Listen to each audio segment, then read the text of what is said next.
नमस्कार, SBT news में आपका स्वागत है। पेश है 8 अगस्त रविवार दोपहर 12:15 बजे राजस्थान की बड़ी खबरें। जेवलिन थ्रोअर नीरज चोपड़ा ने ओलंपिक एथलेटिक में गोल्ड मेडल जीतकर 121 साल का सूखा खत्म कर दिया। उन्होंने शनिवार को खेले गए फाइनल मुकाबले में 87.58 मीटर के बेस्ट थ्रो के साथ जेवलिन थ्रो का गोल्ड मेडल अपने नाम किया। नीरज की इस ऐतिहासिक उपलब्धि के बाद अब उन पर इनामों की बारिश शुरू हो गई है। जीत के 3 घंटे में ही नीरज को 13.75 करोड़ रुपए कैश प्राइज देने का ऐलान कर दिया गया। इनमें राज्य सरकारों से लेकर रेलवे, भारतीय क्रिकेट कंट्रोल बोर्ड और इंडियन ओलंपिक एसोसिएशन ने अपनी ओर से नीरज को कैश रिवॉर्ड देने का ऐलान किया है। शनिवार को चतुर्दशी पर खोले गए भंडार से 4 करोड़ 90 लाख रुपए मिले हैं। शेष राशि और सिक्कों की गिनती बाकी है। सावन मास के अमावस्या को हर साल हरियाली अमावस्या मनाई जाती है। इस दिन श्रद्धालुओं की भीड़ बहुत रहती है, इसलिए चतुर्दशी के दिन दर्शनार्थियों के लिए मंदिर के पट बंद रहे। हरियाली अमावस्या पर रविवार को मंदिर बंद रखा जाएगा। लोगों के लिए मंदिर सोमवार से खोला जाएगा। देश में कोरोना के मामलों में लगातार दूसरे दिन राहत देने को मिली है। शनिवार को संक्रमण के 39,061 मामले दर्ज किए गए। इसके साथ ही कोरोना के एक्टिव केस में 5,372 की गिरावट हुई है। शुक्रवार को भी एक्टिव केस में 1,948 की कमी आई थी। कक्षा में प्रवेश के लिए 16 तक आवेदन मांगे। राज्य के ब्लॉक व जिला स्तर पर चल रहे 2005 महात्मा गांधी अंग्रेजी मीडियम स्कूलों की 9वीं कक्षा में प्रवेश का प्रोसेस शिक्षा विभाग ने शुरू कर दिया है। प्रवेश के लिए संबंधित स्कूल में 16 अगस्त तक आवेदन किए जा सकेंगे। आवेदन करने वाले अभ्यर्थियों को रिक्त सीटों पर प्रवेश मिलेगा। 9वीं क्लास में एनसीईआरटी का सिलेबस है, जो कि इंग्लिश मीडियम में है। जयपुर शहर में स्मार्ट सिटी व नगर निगम की ओर से किए जा रहे विकास कार्यों को देखने खुद नगरीय विकास मंत्री शांति धारीवाल आएंगे। व्यापारियों के आग्रह पर 15 अगस्त के बाद नगरीय विकास मंत्री ने जयपुर सिटी में चल रहे कार्यों मौका स्थिति देखने की हामी भरी है। इससे पहले एलएसडी सेक्रेटरी भवानी सिंह देथा शहर का राउंड लेकर रिपोर्ट नगरीय विकास मंत्री को सौंपेंगे। अपने 3 पेज के पत्र में व्यापारियों ने पार्किंग, बरामदे व ड्रेनेज सिस्टम की खामियां गिनाई और 11 फोटो भी नगरीय विकास मंत्री को सौंपी है। शैक्षणिक स्तर 2021 से 22 में जवाहर नवोदय विद्यालयों की कक्षा 6 में प्रवेश के लिए चयन परीक्षा 11 अगस्त को होगी। मेरिट में आने वाले छात्रों को स्कूल की 80 सीटों पर एडमिशन मिलेगा।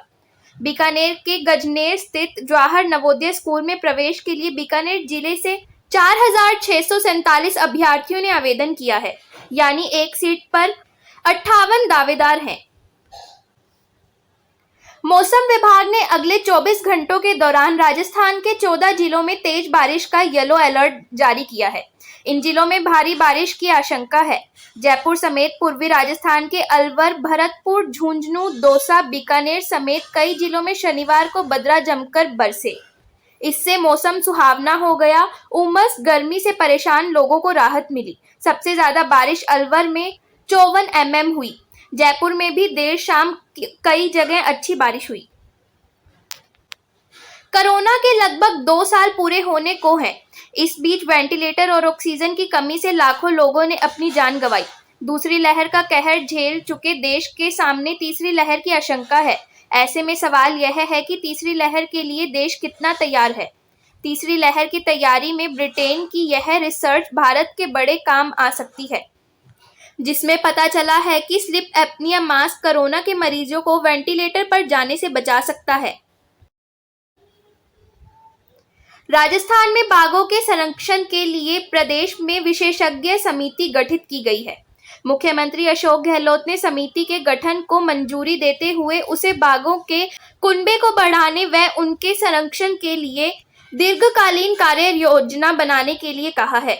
इस विशेषज्ञ समिति में राज्य वन्य जीवन बोर्ड के सदस्य विधायक भरत सिंह कुंदन पूर्व बोर्ड के सदस्य एवं राष्ट्रीय बाघ संरक्षण प्राधिकरण के पूर्व सदस्य सचिव doctor Rajesh Gopal, Sunil Mehta, Dhirendra Godha, Jaisal Singh, world wide life fund India के महासचिव एवं सीईओ रवि सिंह, निदेशक भारतीय वन्य जीवन संस्थान देहरादून के प्रतिनिधि तथा सदस्य सचिव, राजस्थान बाघ संरक्षण प्राधिकरण के प्रतिनिधि को सदस्य के रूप में शामिल किया गया है। मुख्य वन्य जीवन प्रतिपालक राजस्थान समिति के संयोजक होंगे।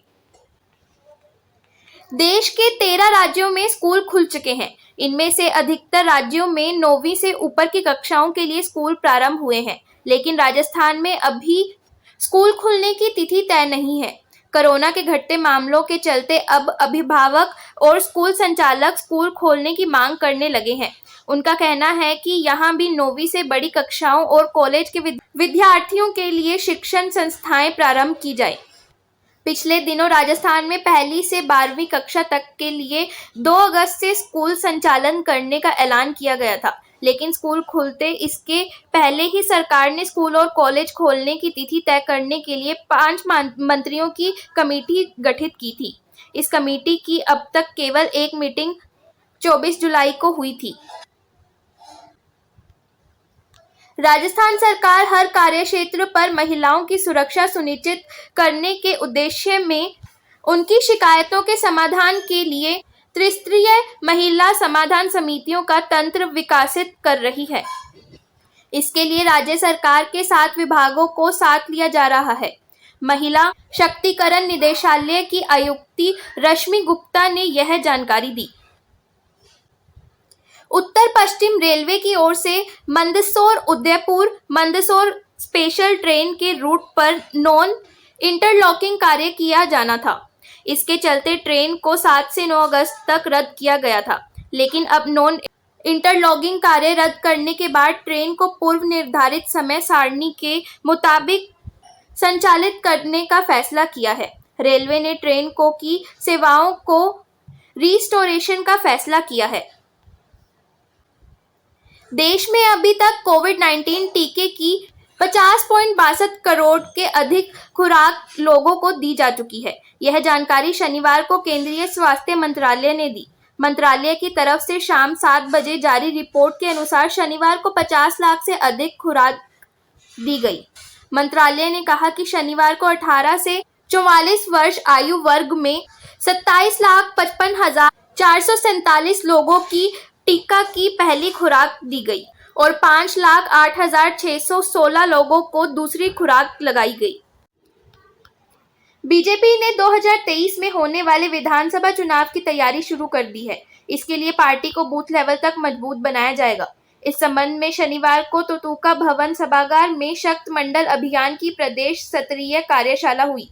कार्यशाला में प्रदेश प्रभारी अरुण सिंह ने कहा कि बीजेपी के अग्रणी शक्त मंडल अभियान का आगाज राजस्थान से हुआ है, जो पार्टी की मजबूती के लिए बहुत अच्छी पहल है। आगामी दिनों में पार्टी और बड़ा जन आंदोलन करेगी और विधानसभा चुनाव में पार्टी प्रचंड बहुमत के साथ सरकार में आएगी, ऐसा हमें पूर्ण विश्वास है। एक सरकारी महिला कर्मचारी मातृत्व अवकाश लेने की तब भी हकदार है अगर वह प्रसव होने के 15 दिन पूर्व व बच्चे होने के 3 महीने तक ड्यूटी ज्वाइन करती है। राजस्थान हाईकोर्ट की एकल पीठ ने यह निर्धारित किया था। हालांकि राज्य सरकार एकल पीठ के इस फैसले से सहमत नहीं थी और इसे खंडपीठ में चुनौती दे दी। अब हाईकोर्ट के चीफ जस्टिस इंद्रजीत महांती व जस्टिस विनीत कुमार माथुर की खंडपीठ ने भी एकल पीठ के फैसले को उचित बताते हुए सरकार को अपील को खारिज कर दिया है। फिलहाल इस बुलेटिन में इतना ही। फिर हाजिर होंगे और बड़ी खबरों के साथ।